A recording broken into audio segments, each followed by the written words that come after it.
I'm going to show you exactly how we turn a member's portfolio from negative $200 in cash flow into positive $1,000 in cash flow literally just by tweaking some numbers.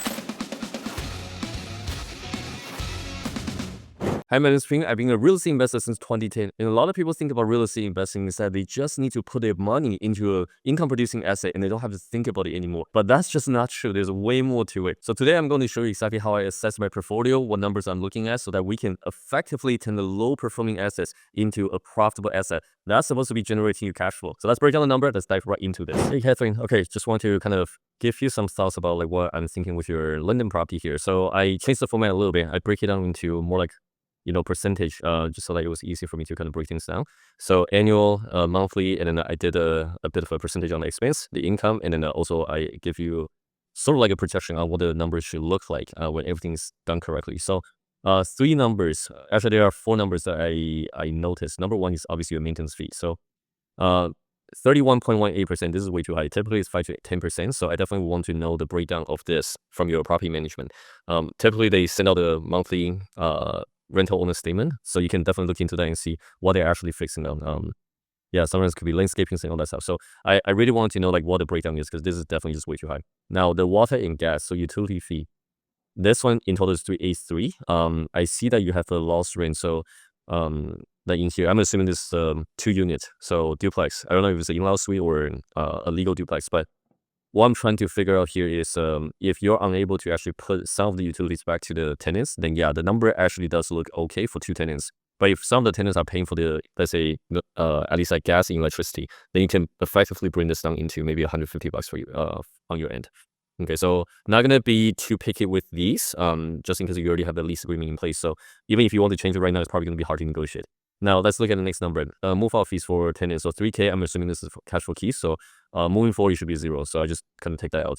Now CapEx repairs. This one is at 12%. Oh, sorry, 9.51% for your income, which seems a little bit too high. But if I use it under here, then it's okay. So your rent definitely needs to be up a little bit. Usually, like I will only budget like within like 5% if all the repairs done. So projection, I use this number my plus 1450. Maintenance, I kept it at 5%. Assuming utilities, there's not much you can do. And then the tenant play, cash flow keys is 0. And CapEx, I keep it at 5%. From here, your total expense, operating expense is 666. So your NOI should be 2500, 2550 basically, minus all those, TMI here. So mortgage, you say you're on variable. That's probably why it's a little bit higher. But this probably should still net you 359 after everything's said and done. I definitely want to look into the rent here. I still think this rent might be slightly too low. But also I'm not 100% sure like what type of tenant profile that you rent out to. Haven't done my rent comparable. But in terms of how you can turn this around, these are the 3 numbers that you want to pay the most attention to in the next few months until this is fully corrected. Okay, so that's how you can turn things around for this property. Now on the right hand side, just so you know, I did the exact same thing. If you look at all the numbers here, management fee 8%, repairs 8.27.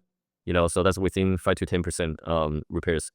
These 2 numbers, just so you know, if you have a triplex over there, you might be able to go back and negotiate the monthly management fee a little bit and see if you can bring it up to 7%, just based on the relationship. But obviously, if they're really, really good and you're not like is worry free and all that stuff, right? Just keep this 8%, but like ask them to really help you with the repairs, and try to like bring that down a little bit. But everything else looks good. Like the gas, water. Look at this, 3 units, 450. Again, if you're not pushing it back to the tenants, this number looks normal to me. Just because Sudbury, I know the gas typically will be a little bit higher. That's why it's like almost at 200 on average. Heaters right here, snow removal, that's good.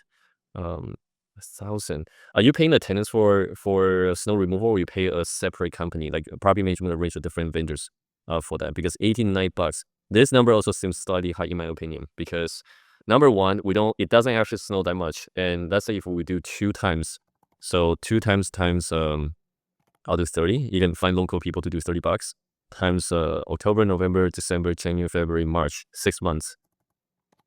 That's still 360. Even at $50, 600. So you can probably try to bring this down a little bit more as well.